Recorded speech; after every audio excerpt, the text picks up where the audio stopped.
Hi, it's Andy. Hi, it's Dave. Hi, it's Kirk, and I've got my dad in the background. Wave, hello. Hello. There we go. Okay, today's video. Well, one person in this room will know what this video is. I don't, for once. So this is someone else's request. I'm going to kick it in, and the person who requested it can talk about it at the end of the video and give us a bit of context. But yeah, let's go check it out.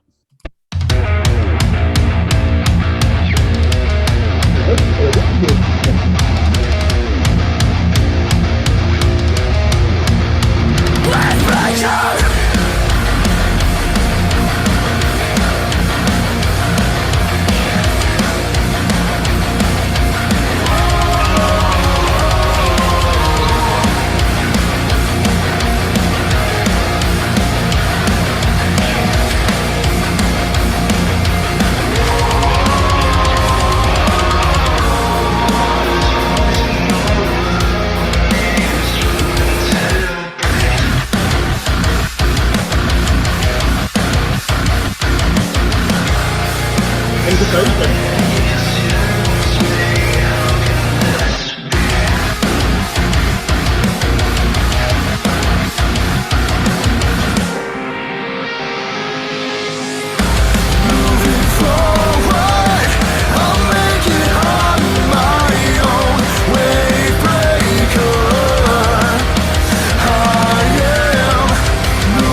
Okay, there we go. That is it Ruina?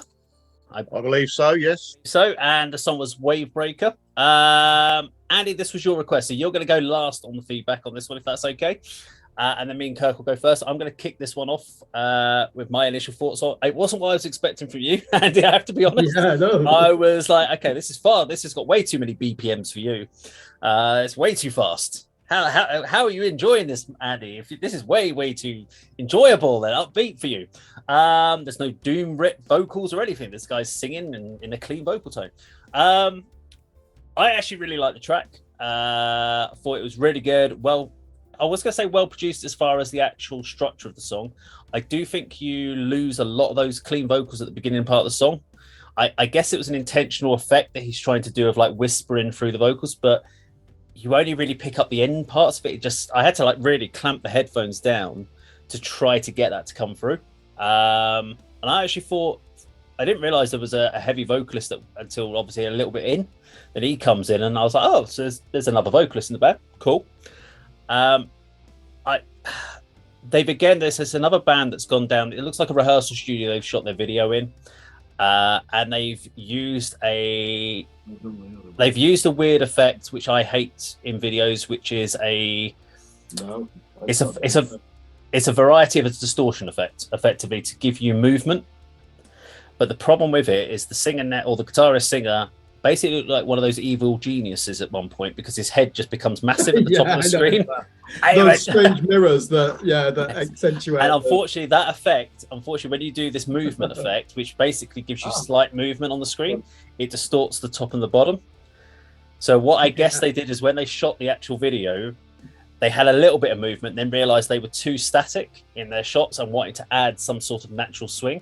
But by doing that, you get this weird distortion at the top and the bottom, which does mean every so often his head just looked like it was twice the size. Not the most edifying pose, though. Huge. It was like, as I think I remember when being in school, you used to talk about spamming your friends, like spamming them across their foreheads. That's what I could think of. It's like massive spam head on that point. But Spam head, yeah. Spam head. Oh wait, spam head. But it's a lesson learned. It's an effect you do not want to use if you know that there's going to be tops of the screen that's going to get distorted. It's fine if you're going to use that movement if you've got clear sky or soil, but not if you've got someone's head that's going to keep looking like a house of mirrors. And that's just a learn. I would say if they're going to do movement shots, do them as practical effects. And not, or do like we said on the Titan of Deity, do a spin effect or like that, not a movement effect.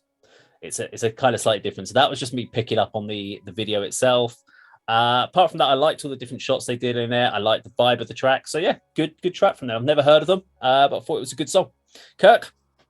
Yeah, I reviewed the EP, so I'm just looking at it as the sky begins to break, and I gave it an 8 out of 10. Oh, so let me just read the last paragraph, and I think this does still hold sway. I put, Ruina are at the verge of defining who they are.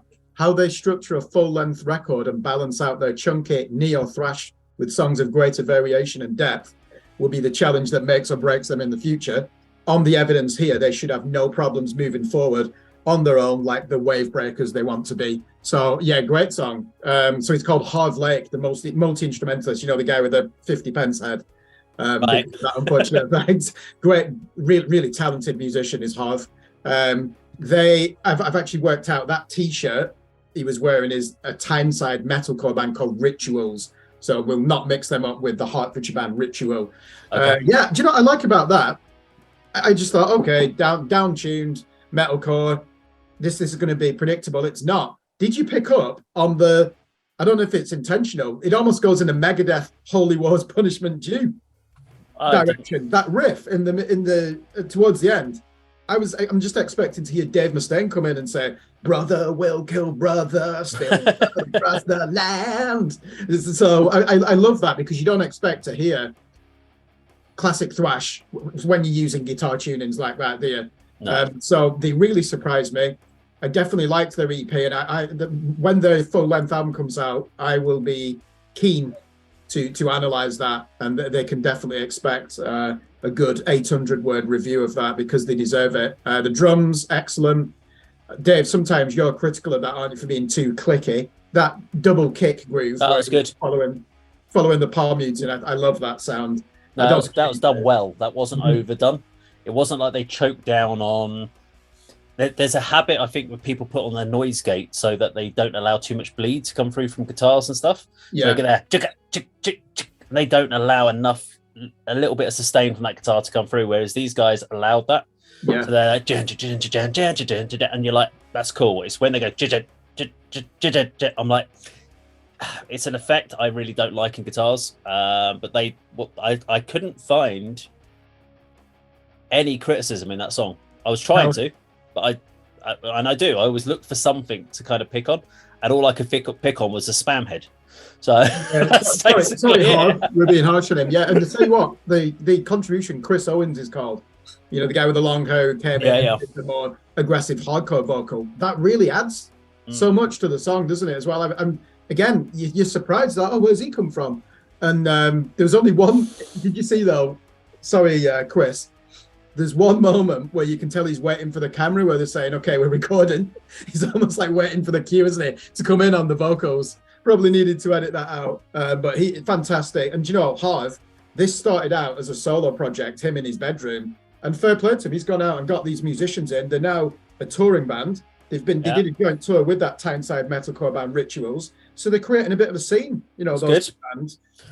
So yeah, impressive. If you like this, you'll like that Scottish metalcore band from Sorrow to Serenity, I think they're called. Go and check them out. And obviously Bleed From Within is a lot of where this comes from, isn't it? As a contemporary influence, you know, there's probably Scotland's metal band at the moment. It's weird that you mentioned Sorrow to Serenity, because they were actually going to be one of the bands we reacted to in a week or so's time. Oh, are they? Well, I like them. They've lost a single, haven't they? I know that they're trying to a new vocalist. But the only other, actually, there was one thing I'm going to pick out about in the video, just for the guys' feedback for them. The bassist needs to look like he wants to be there, because that bassist, the bassist of the band was just strumming, and the way he was strumming the bass just looked like he really did not want to be there for the music video. Everyone else looked like they were engaged in the video. I don't know if you guys picked it up, but strumming on a bass guitar looks lazy. It may be how he's playing it, but it doesn't look great in a music video. That's criticism for them. They can take it how they like. Maybe that's how they wanted it to look, but. So how the hell did Andy discover this band? This is not your type of music. Yeah, go on, Andy. Give us some feedback on it. Well, I know Harvey. He's a friend of mine. I can't honestly remember how. I think I did see him perform at Club 85, and then sort of started following the band. It is the first EP. Oh, what's it called, Kirk? As the Sky Begins to Break. No. The first. Oh, I don't know. Thickness Forever. Anyway, I've got chatting to Harv at the Club 85, and he actually messaged me and said, "I'd love you guys to do a reaction video." So I said, "Fair enough, absolutely, no problem at all." But yeah, he's absolutely right. Very talented young man. Started Ruina on his own, home recordings, playing all the instruments and everything. And that first EP is I absolutely love it. It's very, very UK hardcore. But what he's done over the course of several EPs and a great collection of songs, he's sort of developed the style of the band. There's sort of black metal elements at times. There's sort of metalcore, deathcore. Gojira, definitely. He relocated to Bristol recently, or a year or two ago. Formed a full band, as you say, who obviously have helped with perhaps the writing and the recording of everything. I hadn't actually seen the video before. Know the song very well. Listened to that a lot, but yeah, I'm a big fan of the band, because he every release is a slight change in style. It changes the logo, changes the look of the band, and very good at the promotion as well on social media. Little teaser videos. You think you're intrigued as to what he's going to come out with next, and I think they're fantastic and deserve all the plaudits that we've given. I'm glad you two like them. I was wondering if you'd actually heard them before, Kirk. So I was going to obviously fill in all the gaps, but obviously your stuff. But yeah, look at the video. I like that. I did notice the effect on Harvey particularly. He did look a bit sort of a bit distorted at times, but they're I guess it's self-produced, so that's why there may be some criticism in the sound. And the video's obviously been shot by a friend, as you say, in the rehearsal studio or whatever. But I think they're fantastic. Yeah, they're creating a scene, aren't they? I think that Glasgow band, Bleed From Within, that's what it crystallises around them. They're on Nuclear Blast, aren't they? And then, as I mentioned, the other Scottish band from Sorrow to Serenity, you've got them, Rituals and Tyneside, and obviously Harv's project now. Fair play to them. Well done. They're getting out there. They're playing any show they can get. And yeah, his songwriting, he's at a very high standard, isn't he, Harvey? And you just, every time a new album comes out, you're like, oh, what's he incorporated into this? Clearly they've gone for the drop tuned element in there, haven't they? And to be honest, I listen to that all the time. If it's not a fucking 7 or 8 string guitar, I'm like, what is this shit? You know, that's just where I am at the moment. So that was very much in my comfort zone. I think that's why I enjoyed the EP so much. Fair enough. Well, there we go. That was Ruina. And the song was Wavebreaker. Now, if you like this video, please do like, share, and subscribe. And we'll see you on another video sometime very soon. Take care.